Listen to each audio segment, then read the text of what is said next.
Welcome to STV life. இன்னைக்கு வீடியோவில் என்ன பார்க்க போகிறோன்னா, அடங்கமறு அத்துமீறி திருப்பி அடி.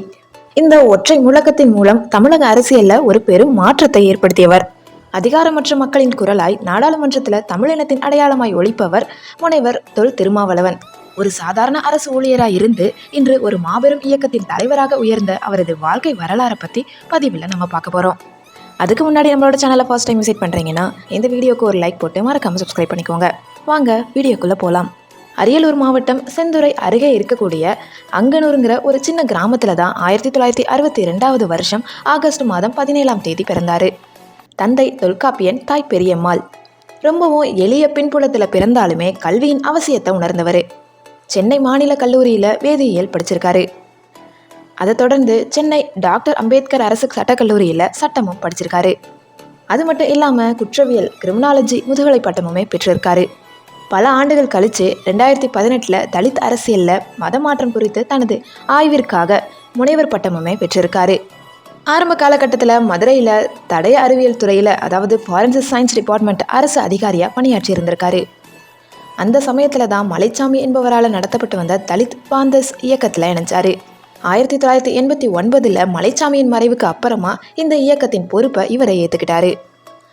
மக்களுக்காக முழுமையாக பணியாற்ற வேண்டும் என்பதற்காக மட்டுமே தன்னுடைய கௌரவமான அரசு பணியை துறந்துவிட்டு முழுநேர அரசியலில் இறங்கினார். அது வரைக்கும் ஒரு இயக்கமாக இருந்ததை விடுதலை சிறுத்தைகள் கட்சி VCK என்று அரசியல் கட்சியாக மாற்றினார். ஒடுக்கப்பட்ட மக்களின் உரிமைகளுக்காகவும் நில உரிமைகளுக்காகவும் தொடர் போராட்டங்களை முன்னெடுத்தார். ஈழத்தமிழர்கள் நலன் மற்றும் தமிழ் மொழி பாதுகாப்பு விஷயங்கள்ல சமரசமற்ற நிலைப்பாட்டை கொண்டவர். 2001 முதல்ல சட்டமன்ற உறுப்பினராக தேர்ந்தெடுக்கப்பட்டாரு. அதுக்கப்புறமா 2009, 2019 மற்றும் 2024 ஆகிய தேர்தல்களில் சிதம்பரம் தொகுதியிலிருந்து நாடாளுமன்ற உறுப்பினராக வெற்றி பெற்று டெல்லியில் தமிழர்களின் குரலாக ஒலித்து வருகிறாரு. திருமாவளவன் அவர்கள் வெறும் அரசியல் தலைவர் மட்டும் கிடையாது, ஒரு சிறந்த எழுத்தாளர் மற்றும் மேடை பேச்சாளருமே கூட.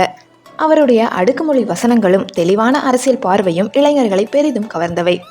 சாதிய ஒடுக்குமுறைக்கு எதிராக மட்டும் இல்லாமல் மதச்சார்பின்மையை நிலைநாட்டவும் அவர் தொடர்ந்து போராடி வராரு. மக்களுக்காக மக்கள் பணி என்ற ஒற்றை இலக்கோடு பயணிக்கும் திருமாவளவன் அவர்கள் இன்னைக்கு தமிழக அரசியலில் தவிர்க்க முடியாத ஒரு சக்தியாக விளங்கிட்டு வராரு. ஒரு எளிய கிராமத்து சிறுவன் தன் அறிவாலும் உழைப்பாலும் இன்னைக்கு தேசிய அளவில் அறியப்படும் தலைவராக உயர்ந்திருப்பது நிறைய பேருக்கு, பலருக்குமே ஒரு பெரிய உத்வேகமாக இருக்கு. திருமாவளவன் அவர்களை பற்றி என்ன நினைக்கிறீங்கன்றதை என்னோட கமெண்ட் செக்ஷனில் சொல்லுங்கள். இந்த வீடியோ உங்களுக்கு பிடிச்சிருக்கும்னு நினைக்கிறேன். இந்த வீடியோ பிடிச்சிருந்துச்சுன்னா லைக் பண்ணுங்கள், கமெண்ட் பண்ணுங்கள், ஷேர் பண்ணுங்கள். சப்ஸ்கிரைப் பண்ணாமல் பார்த்துக்கிட்டு இருந்தீங்கன்னா ப்ளீஸ் சப்ஸ்கிரைப் பண்ணிக்கோங்க. தேங்க்யூ ஸோ மச் ஃபார் வாட்சிங்.